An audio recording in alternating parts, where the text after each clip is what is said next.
Assalamualaikum dan hai. Selamat datang kepada semua. Selamat datang ke webinar Diagnosis ADHD Dewasa dibawakan oleh University Community ADHD Malaysia. Izinkan saya memperkenalkan panel ataupun speaker kita yang pertama sekali malam ini, Dr Rowina Murray. Dr. Rowina ni merupakan seorang graduan MBBS dari UIA pada tahun 2010 dan pada tahun 2009 beliau telah pun berjaya lulus peperiksaan kepakaran dalam bidang internal medicine melalui MRCP UK dan kini berkhidmat sebagai internal medicine specialist di Hospital Temerloh. Dr. Rowina, selain daripada kepakarannya tentang internal medicine ataupun perubatan internal, Dr. Rowina juga sebenarnya ialah seorang advocate ADHD dan beliau banyak menulis dalam Instagramnya tentang pelbagai perkara tentang ADHD dan juga tentang neurodiversity. Jadi, dengan segala hormatnya, saya jemput dan dipersilakan Dr. Rowina untuk bercakap dan bercerita sikit tentang apa itu ADHD. Dr. Rowina, dipersilakan. Okay, thanks Amira. So really glad to be here today as part of the first webinar for University. So if you notice that saya punya credentials on my first slide ni, I do not mention the fact that I'm a doctor, but rather mention my diagnosis sebab today I am in the capacity of sebagai seorang pesakit lah rather than seorang pakar. So hopefully with my pengalaman sebagai pesakit with some medical background, hopefully can give you a little bit more insights about what ADHD is in the medical field lah.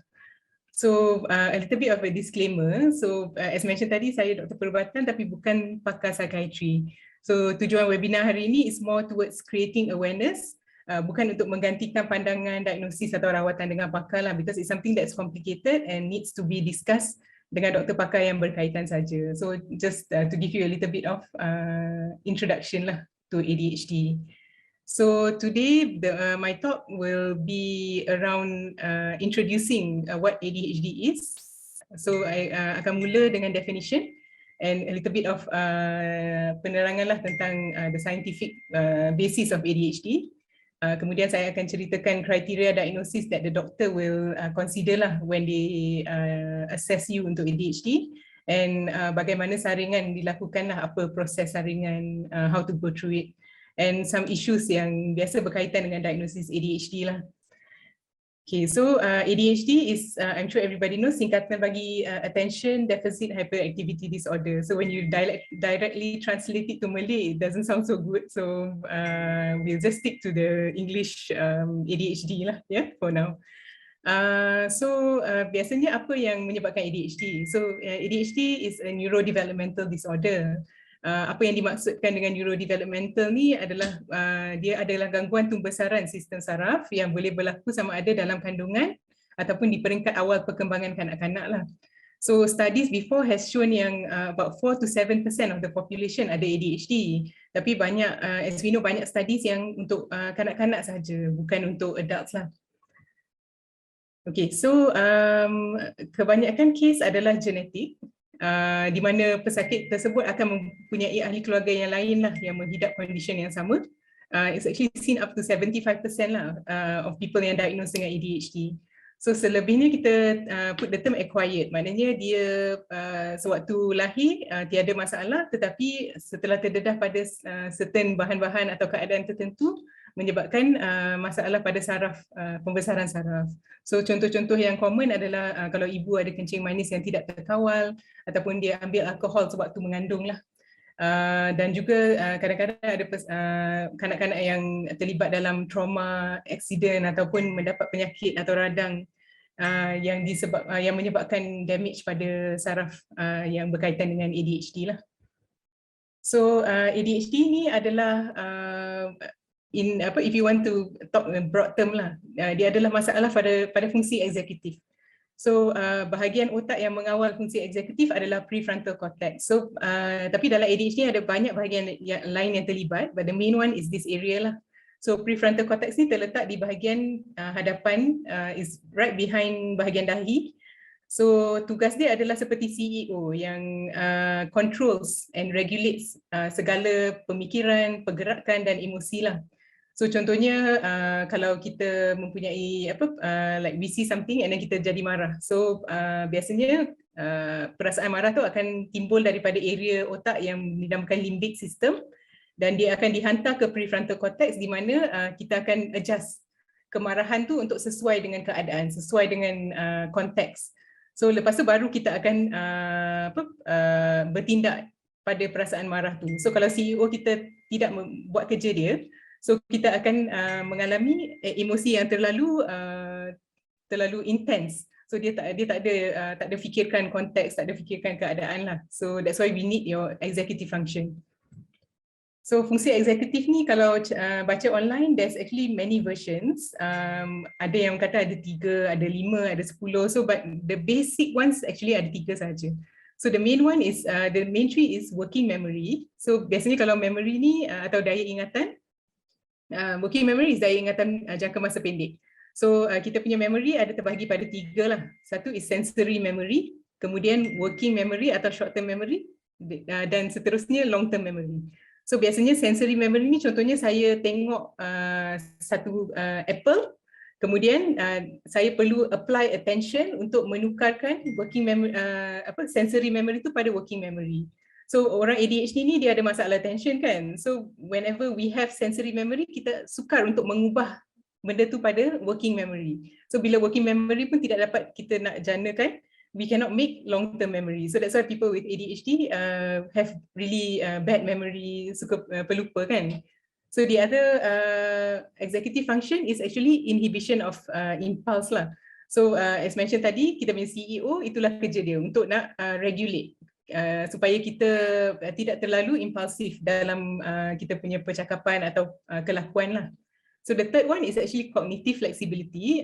Ini sangat penting untuk kita planning dan juga melaksanakan task. So maknanya kita nak mulakan pun menggunakan cognitive flexibility sebab kita nak start daripada 0 to 1. Kemudian kita nak pergi from 1 to 10 pun memerlukan flexibility juga sebab kita kena plan each step and it has to be ikut dengan teratur kan. So this is where the problem happens for orang dengan ADHD lah. So kesemua fungsi eksekutif ni akan digunakan bersama-sama. So there are many different mix and match yang boleh dapat. That's why simptom ADHD ni sangat berlainan pada setiap individu. So some people even say that if you have met one person with ADHD, you have met one person with ADHD. So maknanya semua orang akan lebih kurang sama tapi tidak serupa. So it's very difficult to say like if you do not have this symptom, you're not ADHD. It takes a lot of ni lah, kena doktor tu kena sit down with you and really interview you and make sure that all the criteria is fulfilled lah. So the diagnosis is not a simple thing to get. So adakah adult ADHD benda baru yang trending? So ADHD ni kita tahu sebelum ni adalah kondisi yang dialami kanak-kanak. So there is many misconceptions sebelum ni yang mengatakan bahawa setelah membesar orang akan outgrow their ADHD. So actually this is a myth. Bukannya dia outgrow ADHD, tetapi ADHD tu mengimpak hidup dia dengan cara yang lain. So basically it's still there but just a different problem basically. So sebab tu kanak-kanak dia akan wujud dalam form of masalah pembelajaran, masalah disiplin and personal development issues. Tapi sewaktu dewasa dia dah tak ada masalah dengan disiplin dan sebagainya sebab kita dah pandai kan, kita perhati orang sekeliling, kita ikut cara dia. So the problem will be more of emotional, cara kita uruskan diri dan keluarga. Dan one thing that they describe orang ADHD ni is they will never mencapai potensi sebenar. So there is a psychiatrist, he's very controversial but I'm going to borrow this term that he used lah, condemned to a life of mediocrity. Dr. Daniel Amen ni dia seorang pakar psikiatri kanak-kanak. He's very controversial because dia suka menggunakan scan untuk diagnose masalah psikiatri, which is something that is not practiced widely lah. Tapi saya suka how he put this because I feel that I can relate to that. Sebab dia ada seorang anak yang undiagnosed masa childhood. So masa muda-muda tu anak tu very well behaved, tak ada hyperactive, tapi somehow dia macam tak berapa pandai. Bila orang cuba ajar, dia tak boleh nak tangkap. So bila Dr. Daniel ni tengok balik scan otak dia, nampaklah ada perubahan yang konsisten dengan ADHD. So setelah menerima rawatan, finally dia pergi daripada C and D student terus pergi pada A, straight A's, and now she's a veterinarian. So it's very important to diagnose kan benda ni. So it's important to put a label untuk ADHD ni, especially bila kita tengok kebanyakan orang yang claims to have ADHD ni orang yang berjaya. So macam apa masalah dia kan? Kenapa nak lebih-lebih sangat? You should be happy with what you have kan? Tapi actually when you look back at it, the problem is more than just hyperactivity, it's more than just impulsiveness. So this actually is a conceptual model yang diambil daripada satu study yang dilakukan di Japan lah. So mereka ada registry, maknanya setiap pesakit mental kanak-kanak yang datang ke hospital atau klinik akan direkodkan data dia, dan mereka came up with this conceptual model. So kalau kita tengok, kita start from the middle lah. So ADHD ni is a biological dysfunction. Macam kita sebut tadi kan, dia isu dengan fungsi dan struktur bahagian otak. So bila ada masalah biological, dia akan timbul core symptom. So core symptom ni yang kita tahu, hyperactive, impulsiveness and inattention. So yang ketiga-tiga ni pula akan menghasilkan sesuatu yang dipanggil clinical condition. So clinical condition ni adalah sesuatu yang orang lain nampak pada kita.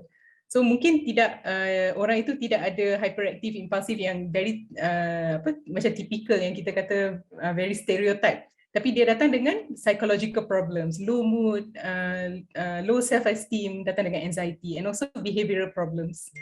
So and then they also notice that kalau ADHD ni dia boleh impact pada environment, dari segi dia akan menyebabkan simptom ADHD makin teruk, dan juga environment tu sendiri akan is affected by the ADHD itself lah. Contohnya bila ada orang dengan ADHD, dia akan menyebabkan macam interaksi dengan family and all bermasalah, academic problems, and then at the same time kalau dia ada masalah dengan ahli keluarga dan sebagainya, akan menyebabkan simptom ADHD makin teruk. So yang study yang sama yang dilakukan di Japan tu, diorang follow up patient daripada sewaktu dia zaman kanak-kanak sampai adults. So they found that ADHD ni bukannya hilang, tapi dia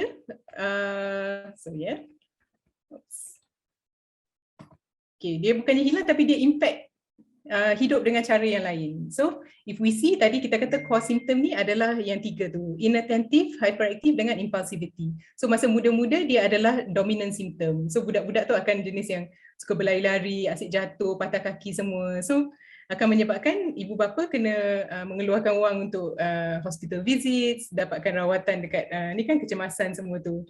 So setelah dia makin membesar, dia akan start ada mood disorders, dia akan ada masalah pembelajaran.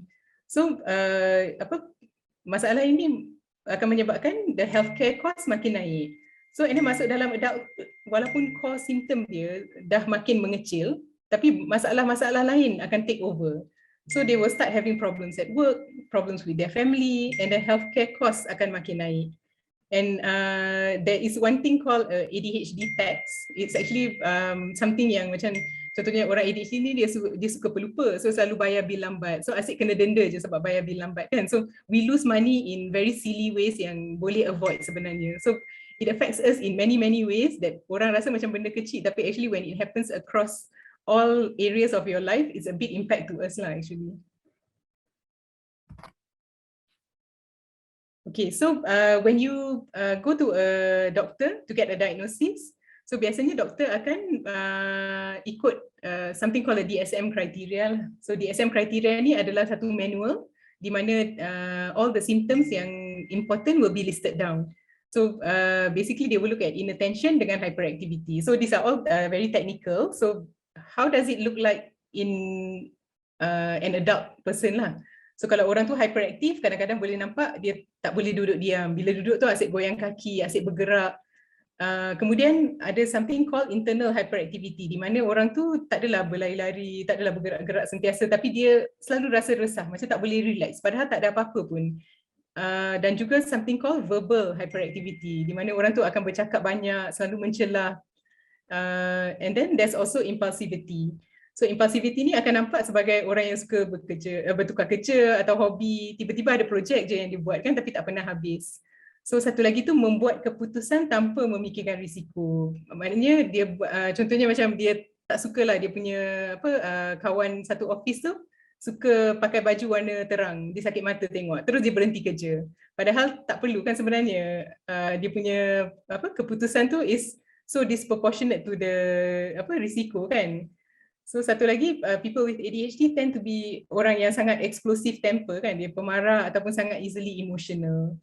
So bagi yang inattentive pula, biasanya dia akan sukar memulakan atau menghabiskan sesuatu projek. So usually it's actually because of the cognitive flexibility tu lah. Sebab nak berubah daripada kosong kepada satu tu is very difficult. So mereka juga nampak sebagai orang yang cuai dan pelupa, padahal they are trying their best kan. And one thing is they like to put off work, suka melengahkan kerja. So in English it's procrastination kan, which is something associated with ADHD. So sebelum ni orang klasifikasikanlah ADHD into hyperactive, inattentive dengan combined type. Tapi kalau untuk klasifikasi ni actually does not affect the diagnosis. So it's only untuk menentukan rawatan sahajalah, because it will depend on what symptom yang predominant kan. Tapi it's not important to know in terms of diagnosis. So selain daripada apa yang mention tadi, you need to fulfill also these criteria lah. So symptom tu perlu ada sejak sebelum umur 12 tahun lah. So perlu wujud dalam semua aspek kehidupan, bukan sahaja benda yang kita tak suka, even benda yang kita suka pun semua akan affected by your ADHD symptoms. So and then when you talk about the frequency of the symptom, dekat dalam questionnaire ADHD mereka gunakan perkataan often or very often. So kerap atau sangat kerap, bukannya macam sekali-sekala terhilang kunci every now and then. No, that's just normal human behavior. But for ADHD it happens almost every day, several times a day in fact. So symptom tu dia kena mengganggu fungsi harian lah basically. So if the symptom is just there tapi you feel that you still can cope and all, so usually that is more of a thing yang maybe it's just a normal variation of human behavior lah rather than ADHD. So and then the last thing is the symptom tu perlu you can't blame it on any other thing lah. Contohnya diagnosis perubatan lain ataupun penggunaan dadah. So apakah penyakit lain yang can look like ADHD? So these are only a few. Actually ada banyak sangat simptom penyakit yang mempunyai simptom sama dengan ADHD. So among the main ones are bipolar disorder lah. So kalau bipolar disorder biasanya it's characterized by manic and depressive lah. Maknanya you are hyper and then suddenly become depressed. So usually benda tu akan berlaku dalam kitaran. So dia akan hyper depressed.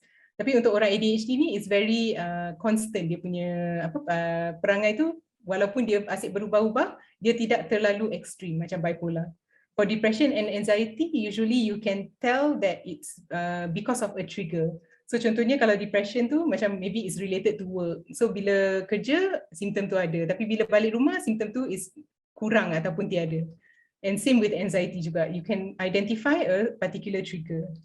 So for drug use, it's a little bit tricky sebab people have actually did studies yang link drug use to ADHD. Maknanya sebab ADHD ni biasanya dia sangat resah, very difficult to calm down. So some people actually use drugs to help reduce the ADHD symptoms. So penting untuk doktor tanya sama ada drug use itu adalah disebabkan oleh sesuatu yang lain ataupun drug use tu is causing the problem. So kalau masalah perubatan yang lain pula is any condition lah yang boleh menyebabkan kerosakan saraf di bahagian berkaitan dengan ADHD. So contoh-contoh yang common is jangkitan pada otak, radang caused by immune ataupun masalah hormon terutamanya thyroid semualah, dan juga certain types of cancer. Okay. So kenapa bila kecil tu macam tak ada apa-apa tapi tiba-tiba ada ADHD? So actually kalau tengokkan individu dengan diagnosis adult ADHD ni, some of them have already been diagnosed masa kanak-kanak. Mungkin kadang-kadang bila doktor dah diagnose, lepas tu dah nampak okey sikit, things are forgotten. So yang selebihnya it will manifest bila tuntutan hidup tu melebihi capacity. Maknanya sebelum ni dia boleh cover up simptom dia lagi, tapi as more and more responsibilities lah dalam hidup tu datang, it becomes difficult to cover it up. So usually the scenarios yang kita commonly see is mula-mula tu jumpa psychiatrist untuk benda lain. So this is actually my personal experience as well. So bila saya pergi psychiatrist tu, my main symptom was saya tak tahu kenapa I cannot rest. So bila doktor dengar simptom tu, dia fikir anxiety disorder kan, sebab tak boleh nak rest, you're like worried about things. Tapi sebenarnya bila tengok, it turns out it was actually ADHD. So the next group of people ni is those yang sudah mengetahui tentang ADHD sewaktu I mean like while reading in social media lah. So maknanya dia pergi pada psychiatrist tu dengan with a specific diagnosis in mind. So the third group is once yang diagnose lepas anak-anak dia diberi diagnosis. So contohnya dia bawa anak dia ke psychiatrist untuk check for ADHD, and then bila sudah didiagnose, psychiatrist biasanya first question yang dia akan tanya, mak ayah ni mana satu yang ada ADHD? Sebab as I said earlier, 75% kan genetic. So mesti salah satu mak ayah tu mesti ada ADHD juga. So end up dapat diagnosis sebab tu. So macam mana boleh terlepas pandang? So yang terlepas pandang ni is because ada benda yang covering up lah. So sama ada individu tersebut boleh cover up, ataupun ibu bapa dia yang mampu membantu dia untuk cover up the symptoms. So usually kalau dalam kes macam ni, tiba-tiba dia akan jadi macam suddenly diagnosis tu keluar bila dia sudah berpindah keluar daripada rumah ibu bapa, ataupun dia pergi university or college. Sebab tiba-tiba hidup ni jadi macam overwhelming. Ada banyak sangat benda yang nak kena buat, dia tak sempat nak tutup simptom-simptom dia. So that's how they get diagnosed in the end. So another one is the stigma lah, which is quite a sad thing but really common. So kadang-kadang ibu bapa risau sebab bila orang kata ADHD ni mesti dia orang cakap sebab mak ayah bagi gadget, mak ayah bagi tengok TV banyak sangat. So they are worried yang orang akan cakap dia orang tak pandai disiplinkan anak kan. So and then there's a lot of misinformation about orang yang menyalahgunakan medication ADHD, and also a lot of stigma about overdiagnosis kan. So about the yang ADHD medication causing addiction ni, I think a lot of us can debunk that lah, sebab kita pun asyik lupa nak makan ubat je, tak ada ketagih kot rasanya. Okay, so how do you get a diagnosis? Kalau dekat Malaysia ni, 2 people can diagnose. This is for adults lah ya, untuk kanak-kanak dia lain sikit sebab kanak-kanak boleh diagnose. So for Malaysia is just a psychiatrist ataupun clinical psychologist. So kalau psychiatrist ni, kelebihan dia dapat memberikan prescription untuk ubat lah. Tapi at the same time, clinical psychologist ni, there's actually no harm getting a diagnosis from them because treatment of ADHD bukan 100% bergantung pada ubat sahaja. Actually, because if you notice that tadi kan kita bagi gambar of the symptom tu, banyak clinical symptom is actually behavioral symptom. So actually people with ADHD may do well without medication but with behavioral therapy alone. So it's something that macam apa, the clinical psychologist would actually benefit orang ADHD as well as seeing a psychiatrist as well. So in Malaysia, okay, I took this from mentalhealth.my. So this is a good macam overview lah untuk tengok how to get mental health referrals in Malaysia. So usually your decision will be based on your financial support ataupun your ability ataupun kesanggupan untuk nak menunggu appointment lah, sebab usually kalau kerajaan ni dia lambat sikit. So usually if you have financial issues, you can actually walk into the klinik kesihatan untuk mendapatkan referral untuk menjumpa psychiatrist. So doktor klinik kesihatan tu tak boleh diagnose ADHD, but they can refer you to people who can. So the other option will be to go to a private clinic ataupun hospital. There's actually a lot of independent psychiatry clinics ataupun psychologist centers dekat Malaysia. You can actually Google them. I'm sure in every area dekat Malaysia mesti ada at least 1 or 2 clinics.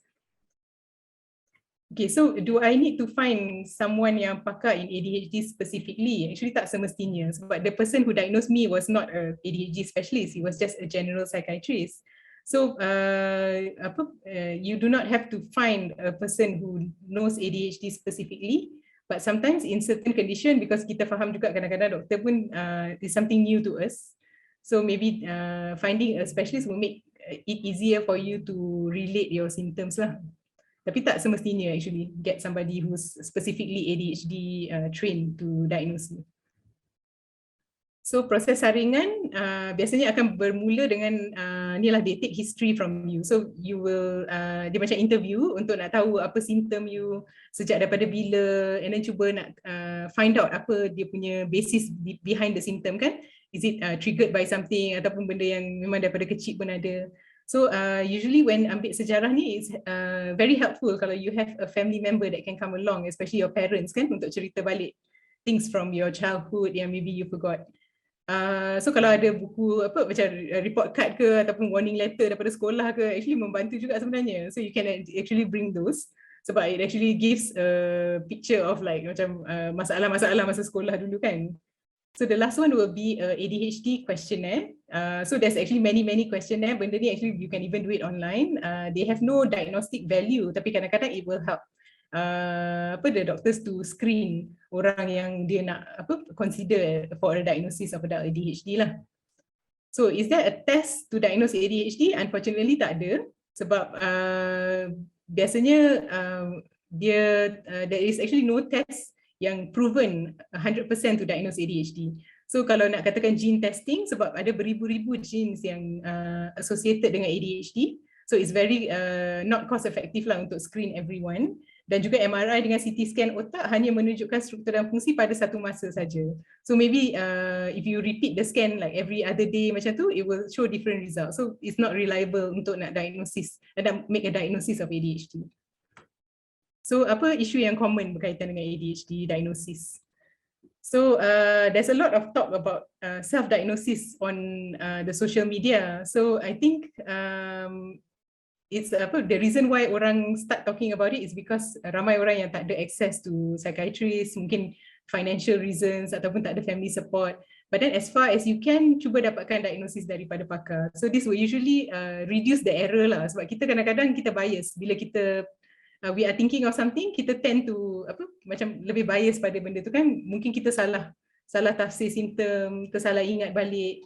So at least with the psychiatrist atau a psychologist, they can help and sit down and figure out what's going on lah. And ultimately is to get the correct diagnosis and the correct treatment lah. So usually what is my advice when you go and seek a diagnosis? Usually go with an open mind.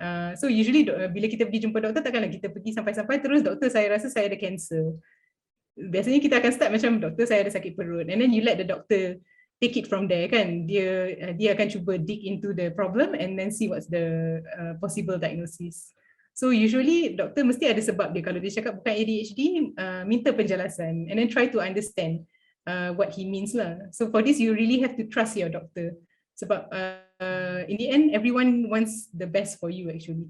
So you must be open for trial and error as well. Sebab dekat dalam medicine is common that you will not get the right diagnosis on the first time. I mean like me, I'm an example of it kan. Orang diagnosed as something else, 2 years later baru dapat tahu it's ADHD. So not every diagnosis is very clear cut. So you must be open to try, because mana tahu, who knows that the anxiety treatment actually works, mana tahu kan.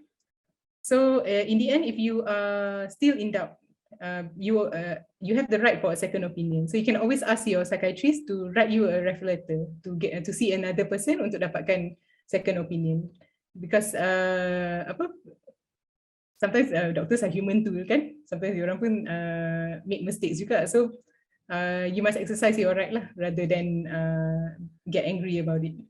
Okay, so that's the end of my talk. So I just before I go, I just want to suggest a few things lah. I'm a big fan of Dr. Russell Barkley. So he always talks about the science behind ADHD in a very easy to understand way. You can find his videos on YouTube. So Attitude magazine is a good place to start. They have a lot of easy to understand articles, and of course, University Malaysia is just starting up. So hopefully we can produce more and more infographics and articles for the local ADHD, experience lah, basically. Okay, that's it. That's all for my part. Thank you so much, Dr. Rowina.